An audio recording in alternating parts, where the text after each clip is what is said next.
Hello everyone, good morning, good afternoon, good evening. जब भी आप मेरा ये वीडियो देख रहे हैं, तो आज हम शुरू कर रहे हैं रिप्रोडक्शन इन प्लांट्स। ये बहुत इंपॉर्टेंट टॉपिक है। अगर आप क्लास 10th में हैं तो ये वीडियो आपके लिए है, लेकिन अगर आप क्लास 12th में हैं तब भी आप ये वीडियो देख सकते हैं, क्योंकि क्लास 12th में इस टॉपिक से पूरा एक चैप्टर है। तो चलिए शुरू करते हैं। रिप्रोडक्शन रिप्रोडक्शन क्या है? रिप्रोडक्शन एक प्रोसेस है जिससे कोई भी ऑर्गेनिज्म एक नया इंडिविजुअल बनाता है। सो reproduction is the process by which an individual makes their own kind.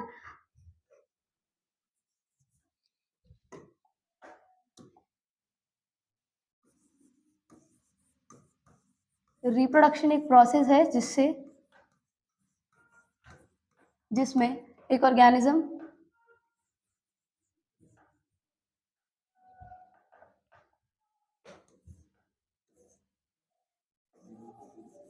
An organism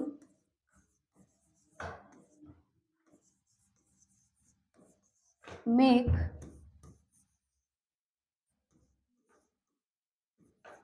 their own kind. Reproduction दो टाइप का होता है, एक सेक्सुअल रिप्रोडक्शन एंड एक एसेक्सुअल रिप्रोडक्शन। एसेक्सुअल रिप्रोडक्शन में सिंगल पेरेंट की जरूरत होती है, लेकिन सेक्सुअल रिप्रोडक्शन में दो पेरेंट्स की जरूरत होती है। और प्लांट्स जो टाइप का रिप्रोडक्शन करते हैं वो होता है सेक्सुअल रिप्रोडक्शन। सेक्सुअल रिप्रोडक्शन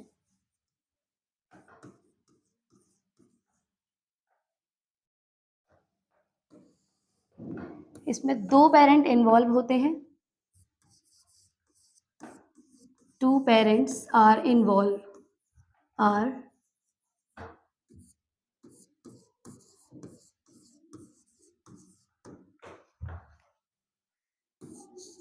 जैसा हम जानते हैं सेक्सुअल रिप्रोडक्शन में दो पेरेंट इन्वॉल्व होते हैं। One is male parent and other is female parent. तो प्लांट में जो मेल पेरेंट है उसे हम बोलते हैं एंड्रोशियम।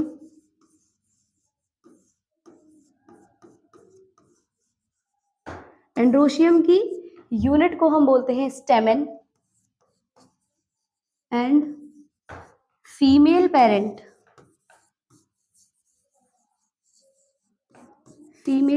ऑफ प्लांट जिसे हम बोलते हैं गाइनोशियम।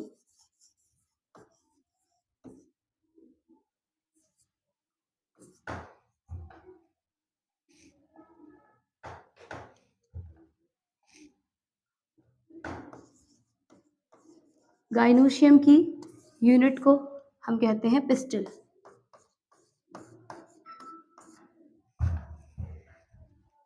रिप्रोडक्शन एक सीरीज में होने वाला प्रोसेस है, तो इसकी जो सीरीज है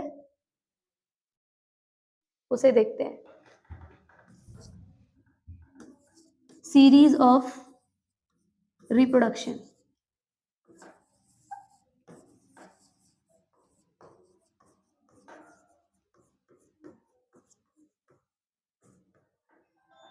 फर्स्ट पेरेंट जिससे बनते हैं second gametes. Third gamete fusion. Gamete fusion जिसे हम बोलते हैं फर्टिलाइजेशन।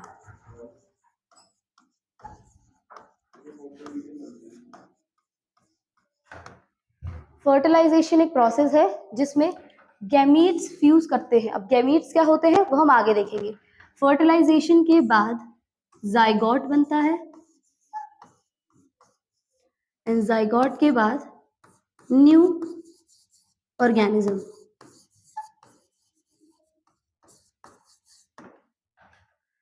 तो हम इस पूरी सीरीज को स्टेप बाय स्टेप पढ़ेंगे। सबसे पहले हम समझेंगे पेरेंट के बारे में, यानी कि जो प्लांट में पेरेंट्स हैं, male parent and female parent, वो कैसे होते हैं, उनके कौन कौन से पार्ट हैं, कहाँ आपका जो गैमीट है कहाँ बनते हैं। गैमीट्स पढ़ने के बाद हम उनका फर्टिलाइजेशन पढ़ेंगे। फर्टिलाइजेशन के बाद हमें पढ़ना है जाइगोट, एंड जाइगोट के बाद हमें लास्ट में पढ़ना है न्यू ऑर्गेनिज्म का डेवलपमेंट। ठीक है।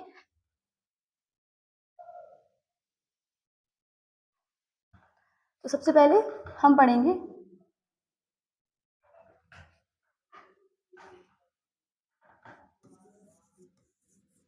Reproductive part.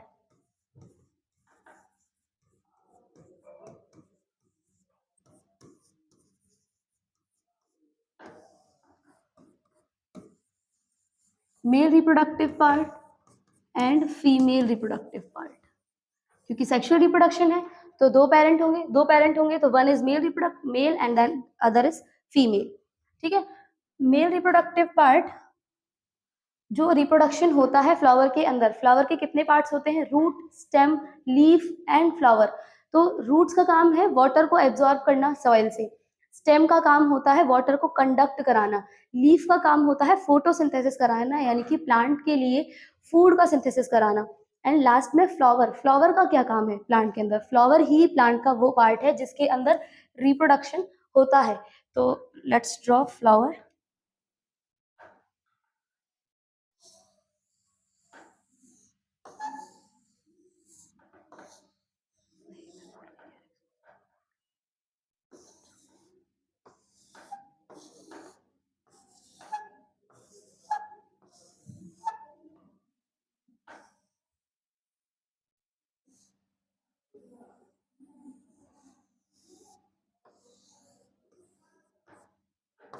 प्लांट्स के फ्लावर के अंदर 4 मेजर पार्ट्स होते हैं। प्लांट में फ्लावर के अंदर 4 मेजर पार्ट्स होते हैं। टू जो 2 होते हैं वो सिर्फ हेल्प करते हैं रिप्रोडक्शन में, और जो अगले 2 हैं वो एक्चुअल में रिप्रोडक्टिव पार्ट्स हैं। तो कौन कौन से? दिस वन जो हमने नीचे बनाया है इसे हम बोलते हैं कैलिक्स।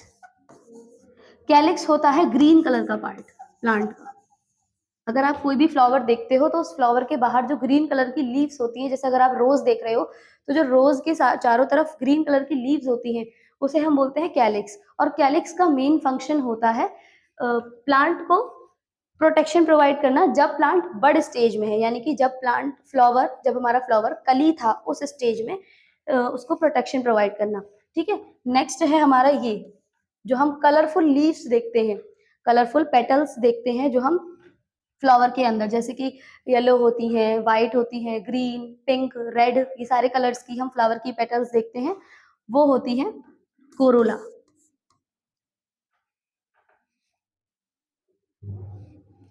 कोरोला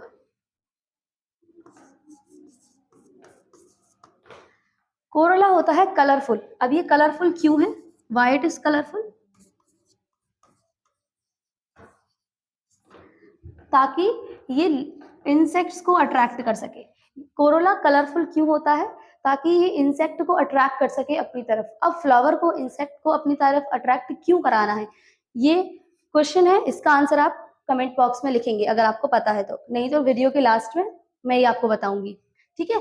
तो कैलिक्स होता है ग्रीन पार्ट फ्लावर का जो फ्लावर को प्रोटेक्ट करता है। कोरोला होता है कलरफुल पार्ट फ्लावर का जो इंसेक्ट को अट्रैक्ट करता है। ये दोनों जो पार्ट हैं, these two are helping parts, या हम फ्लावर के टर्म्स में इन्हें बोलते हैं हेल्पिंग वर्ल्स।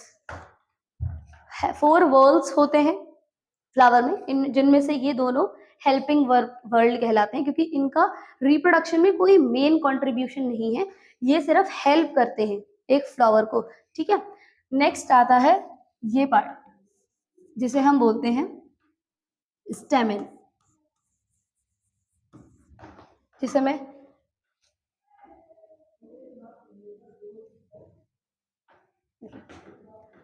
ये आपका फ्लावर है, जो ये पार्ट है फ्लावर का इसे मैं यहां ड्रॉ करती हूँ। देखिए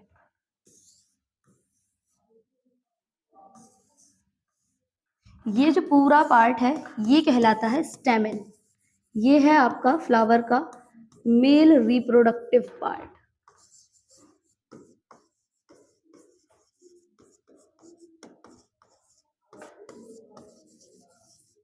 मेल रिप्रोडक्टिव पार्ट ये स्टेमेन है, और स्टेमेन के 2 पार्ट्स, स्टेमेन खुद भी 2 पार्ट्स में डिवाइडेड होता है। ये जो ऊपर का लोब्ड पार्ट आप देख रहे हैं इसे हम बोलते हैं एंथर,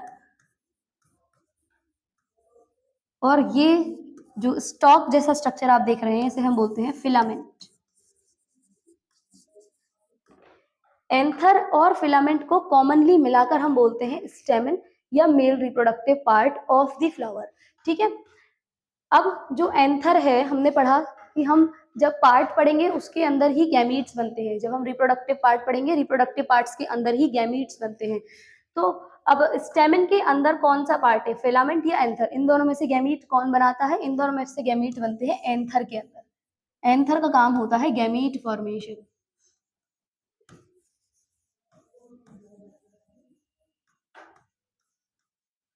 गैमीट फॉर्मेशन, ठीक है।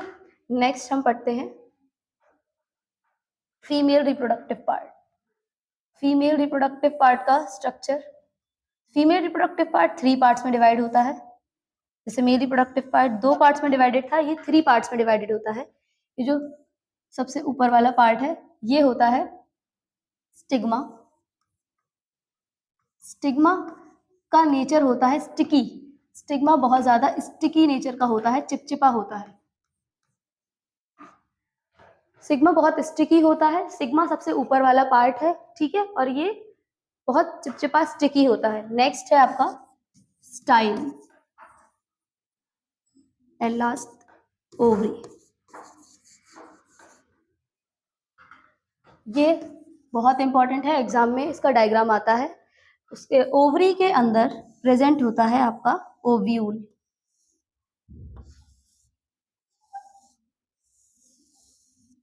ओव्यूल के अंदर 2 सेल्स नीचे होती हैं जिनका नाम है सिनर्जिड्स।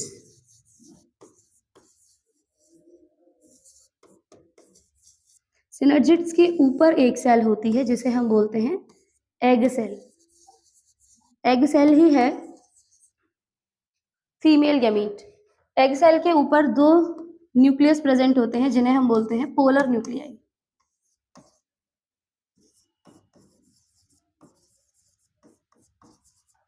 पोलर न्यूक्लियाई के ऊपर 3 सेल्स प्रेजेंट होती हैं जिन्हें बोलते हैं एंटीपोडल सेल्स।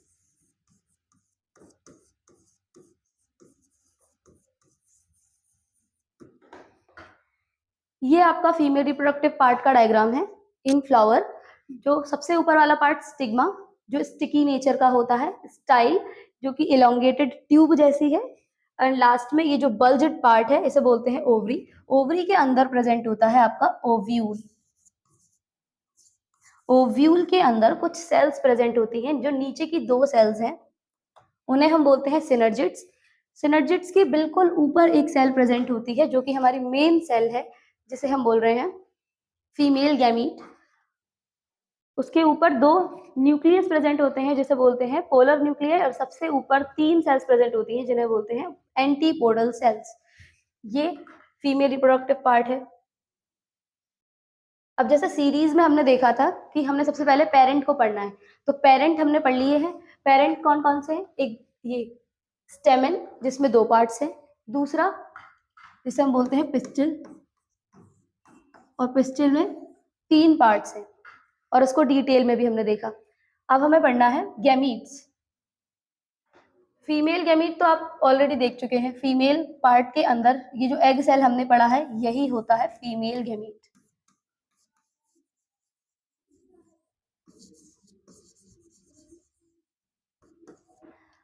और आपने मेल रिप्रोडक्टिव पार्ट में जो एंथर पढ़ा था उसके अंदर बनता है मेल गैमीट। मेल गैमीट के अंदर 2 लेयर्स होती हैं। मेल गैमीट को हम कहते हैं pollen grain. Pollen grain, pollen grain जो कि मेल गैमीट है, जो एंथर के अंदर बन रहा है, इसके अंदर 2 लेयर्स होती हैं। First exine, second intine.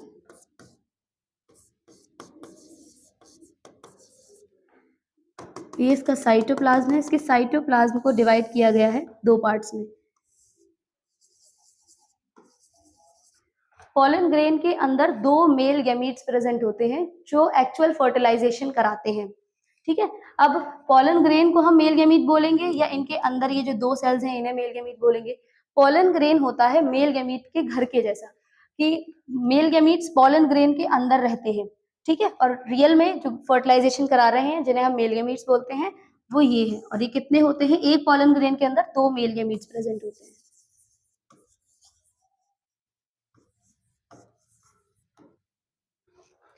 According to series हमने पेरेंट पढ़ लिए। पेरेंट के अंदर जो गैमीट्स बनते हैं वो भी क्लियर हो गए हैं। फीमेल गैमीट कहाँ होता है? जो आपकी ओवरी के अंदर ओव्यूल प्रेजेंट है, ओव्यूल के अंदर काफी सारी सेल्स प्रेजेंट है, उनमें से जो एक सेल है जो सिनर्जिड्स के ऊपर, उसे एग सेल बोलते हैं, which is female gamete. Male gamete हमने पढ़ लिया एंथर। एंथर के अंदर बनता है पॉलन ग्रेन। पॉलन ग्रेन का स्ट्रक्चर भी है हमने देख लिया। पॉलन ग्रेन के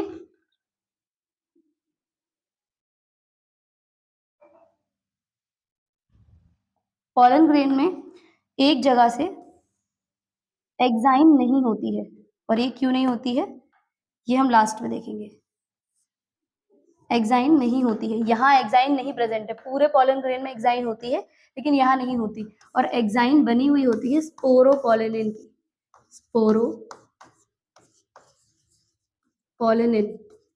स्पोरोपोलिनिन एक ऐसा केमिकल है जो बहुत हार्ड होता है, जिसे किसी भी दूसरे केमिकल, एसिड या बेस से किल नहीं किया जा सकता, नहीं तोड़ा जा सकता।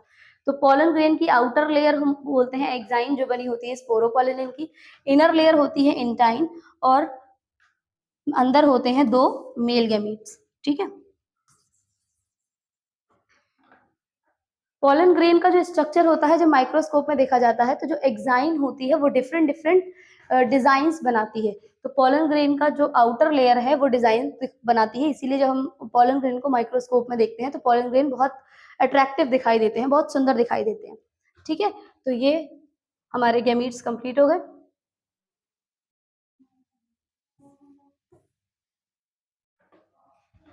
अब जब मेल और फीमेल गैमीट हमने पढ़ लिए, उसके बाद सीरीज के अकॉर्डिंग हमने पढ़ना था फर्टिलाइजेशन।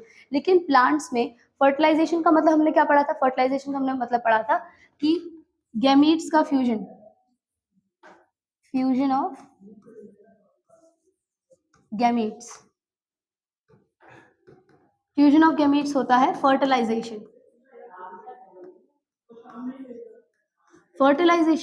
फ्यूजन ऑफ गैमीट्स को कहते हैं। अब फ्यूजन कराने के लिए गैमीट्स को पास पास लाना जरूरी है। लेकिन एक प्लांट, अगर आपने फ्लावर का स्ट्रक्चर देखा, उसमें हमने ये देखा कि जो फीमेल पार्ट है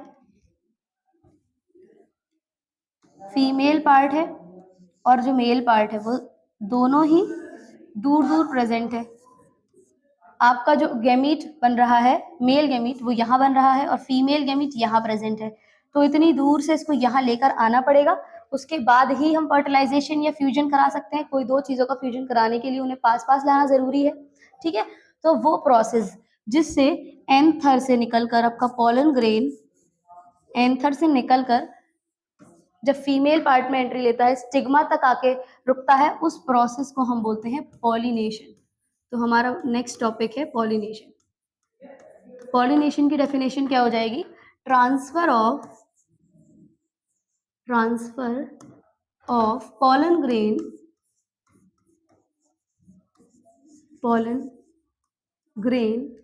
from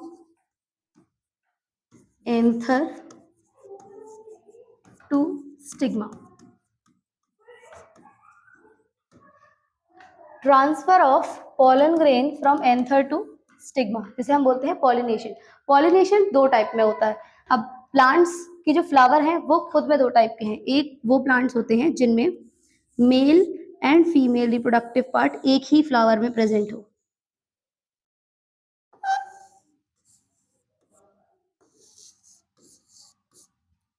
जो स्टार्टिंग में जो फ्लावर हमने ड्रॉ किया था ये वैसा ही है। तो वो फ्लावर जिसके अंदर mail reproductive part and female reproductive part, यानी कि स्टिग्मा एंड पिस्टिल दोनों एक ही साथ हो, तो ऐसे प्लांट को हम बोलते हैं bisexual plant, bisexual flower.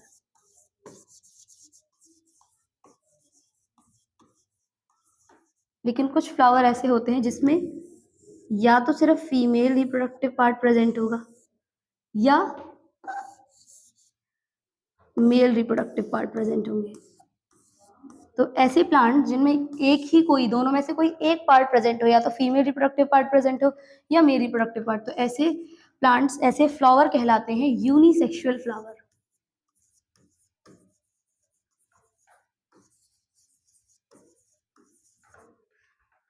Pollination जो है इटसेल्फ टू टाइप्स का होता है, एक होता है सेल्फ पॉलिनेशन, एक होता है क्रॉस पॉलिनेशन।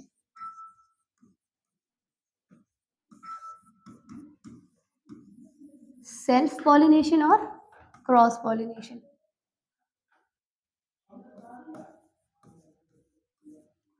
सेल्फ पॉलिनेशन में क्या होता है, अगर एंथर से आपका पोलन ग्रेन निकला, जिस एंथर से निकला है उसी फ्लावर के स्टिग्मा पर जाकर उसने एंट्री ली, तो ऐसे टाइप का पॉलिनेशन कहलाता है सेल्फ पॉलिनेशन। सेल्फ मतलब खुद का, ठीक है, ऐसे टाइप का पॉलिनेशन सेल्फ पॉलिनेशन कहलाता है। यानी कि एक ही प्लांट पर दोनों पार्ट प्रेजेंट है, मेल रिप्रोडक्टिव पार्ट भी और फीमेल रिप्रोडक्टिव पार्ट भी, और एंथर से पोलन ग्रेन निकलकर उसी सेम प्लांट के स्टिग्मा पर पहुंचा, तो ये कहलाएगा आपका सेल्फ पॉलिनेशन।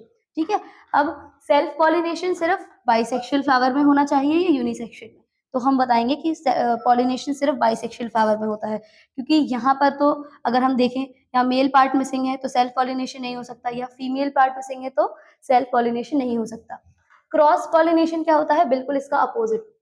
जिस तरह सेल्फ पॉलिनेशन में सेम प्लांट्स में ही पूरा प्रोसेस हो रहा है, लेकिन क्रॉस पॉलिनेशन में दो प्लांट्स की जरूरत होती है, यानी कि किसी अनदर प्लांट से निकलकर आपका पोलन ग्रेन कोई दूसरे ही प्लांट पर जाए, या इस पर या इस पर, तो उसे हम बोलते हैं क्रॉस पॉलिनेशन। ये कोई प्लांट ए है, ये कोई प्लांट बी है, और ये कोई प्लांट सी है, तो सी प्लांट के एंथर से पोलन ग्रेन निकलकर बी प्लांट के स्टिग्मा पर आया, तो ये भी अनदर प्लांट पर गया है, तो ये क्रॉस पॉलिनेशन हो गया।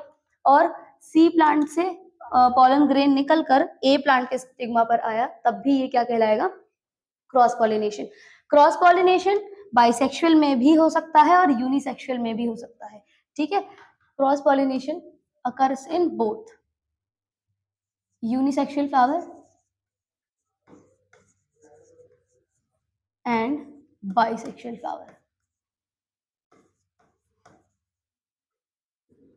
लेकिन सेल्फ पॉलिनेशन ओनली अकर्स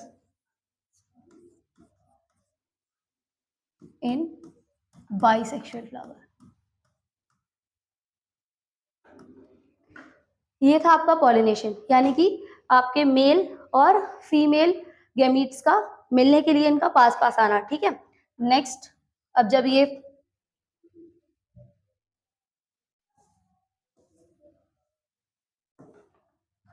जब मेल एंड फीमेल गैमीट्स अब सेम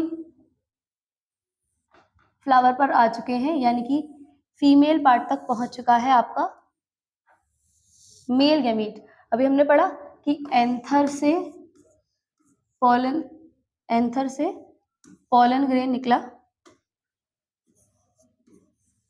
पोलन ग्रेन एंथर से निकलकर स्टिग्मा पे ट्रांसफर हुआ, जैसे बोलेंगे हम पॉलिनेशन। अब पॉलिनेशन कराने के लिए भी मेथड्स होते हैं। पॉलिनेशन वाटर से भी किया जा सकता है, जो वाटर वाले प्लांट्स होते हैं उसमें वाटर करंट्स यानी कि पानी की लहरों के थ्रू एंथर से निकलकर आपका पोलन ग्रेन स्टिग्मा पर पहुंच जाता है, और ये हवा के थ्रू भी हो सकता है। जब एंथर आपका फटता है तो हवा के बहाने की वजह से हवा से उड़कर ये आपका एंथर से स्टिग्मा तक पहुंच जाता है पोलन ग्रेन। और इंसेक्ट के थ्रू भी हो सकता है। इंसेक्ट के थ्रू कैसे, कोई भी इंसेक्ट, ये अभी जो क्वेश्चन हमने इससे पहले पूछा था कि कोरोला कलरफुल क्यों होते हैं, ये यही इसका आंसर है।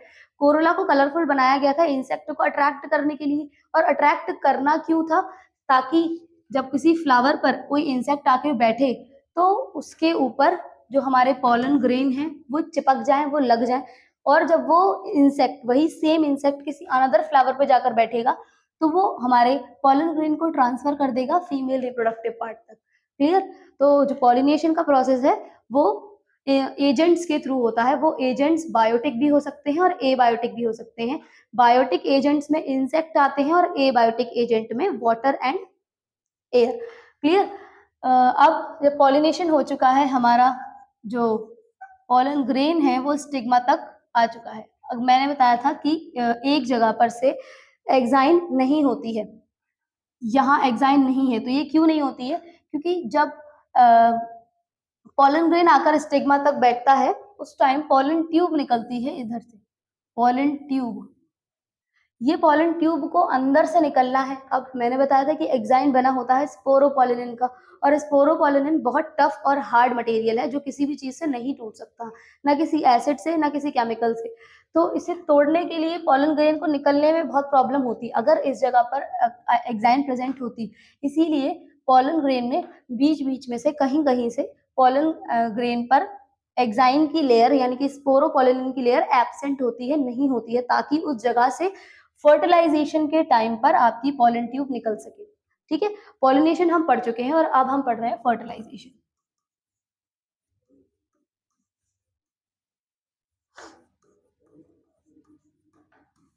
फर्टिलाइजेशन के लिए जब आपका पॉलन ग्रेन स्टिग्मा पर आता है तब एक पॉलन ट्यूब का फॉर्मेशन होता है, और इसी पॉलन ट्यूब के अंदर ये जो आपके दोनों मेल गैमीट हैं वो आते हैं। अब ये पॉलन ट्यूब, यहाँ हमारा ओव्यूल प्रेजेंट है,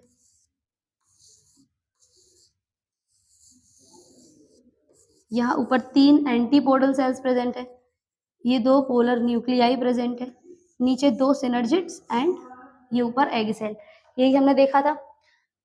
अब ये जो सिनर्जिड्स हैं, अब आपकी पॉलन ट्यूब को कोई गाइड करने वाला तो होना चाहिए, यहाँ तक उसको आना है, एग तक आके उसको फर्टिलाइजेशन कराना है। ये जो मेल गैमीट्स हैं इन्हें एट द एंड एग से ही तो फर्टिलाइज करना है, तभी तो आगे चल के जाइगोट बनेगा। तो जब ये पॉलन ट्यूब बनती है तब सिनर्जिड्स कुछ केमिकल रिलीज करते हैं, केमिकल्स, और ये केमिकल ट्रांसफर होते हैं पॉलन ट्यूब तक, और पॉलन ट्यूब तक पहुंचकर ये पॉलन ट्यूब को गाइड करते हैं, और आपकी जो पॉलन ट्यूब है वो इन्हीं केमिकल को सेंस करती हुई सिनर्जिड्स तक पहुंच जाती है। और जो मेल गैमीट्स है इसके अंदर जो प्रेजेंट है मेल गैमीट, वो भी इसी पॉलन ट्यूब के थ्रू यहां तक पहुंच जाते हैं। अभी 2 मेल गैमीट्स,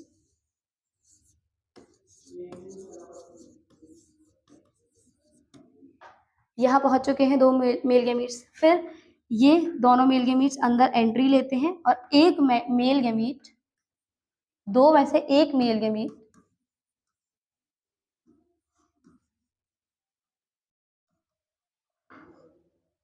एग के साथ फ्यूज करता है और बनाता है जाइगोट। जाइगोट एक 2n स्ट्रक्चर होता है जिसे हम डिप्लॉयड स्ट्रक्चर बोलते हैं। जाइगोट डेवलप करेगा आगे और नया प्लांट बनाता है। ठीक है, ये जो मेल गैमीट जो ट्रांसफर होकर आए थे पॉलन ट्यूब के थ्रू, वो मेल गैमीट्स एग के साथ फ्यूज करते हैं, लेकिन मेल गैमीट थे 2, और आपके फीमेल पार्ट में एग प्रेजेंट है ओनली 1।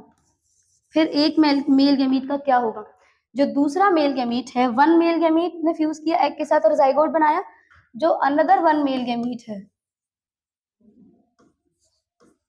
वो फ्यूज करता है पोलर न्यूक्लियाई के साथ। पोलर, ये जो बीच में पोलर न्यूक्लियाई प्रेजेंट है 2, ये इनके साथ फ्यूज करता है। अब ये 2 न्यूक्लियस हैं, एक न्यूक्लियस के लिए हम n यूज करते हैं, तो यहाँ पर ये कैसे होंगे n प्लस n, क्योंकि ये 2 न्यूक्लियस है, तो इस स्ट्रक्चर को हम बोलते हैं n plus n structure polar nuclei के लिए। और जो मेल गैमीट है, गैमीट्स हमेशा सिंगल n होते हैं, ये हम जानते हैं। एक अनदर मेल गैमीट फ्यूज करेगा पोलर न्यूक्लियाई के साथ और बनाता है एंडोस्पर्म। अब ये एंडोस्पर्म क्या है और ये क्यों बना, आपका जो जाइगोट है उसे डेवलप करने के लिए न्यूट्रिशन चाहिए, और वो न्यूट्रिशन उसे कहाँ से मिलेगा, ये एंडोस्पर्म न्यूट्रिशन का भंडार होता है, स्टोरेज होता है न्यूट्रिशन का। एंडोस्पर्म के अंदर बहुत ज्यादा न्यूट्रिशन होता है, तो आपका जो जाइगोट है वो न्यूट्रिशन अपना लेगा एंडोस्पर्म से। तो आप मुझे बताएं कि पहले जाइगोट बनना चाहिए या एंडोस्पर्म पहले आप कमेंट सेक्शन में डालिए आंसर, और अब देखिए एंडोस्पर्म को पहले बनना चाहिए, जाइगोट को बाद में। क्यों, क्योंकि जो एंडोस्पर्म है वो न्यूट्रिशन प्रोवाइड करेगा जाइगोट को, और जाइगोट को न्यूट्रिशन प्रोवाइड करने के लिए पहले एंडोस्पर्म को बनना चाहिए, बाद में जाइगोट को। क्लियर,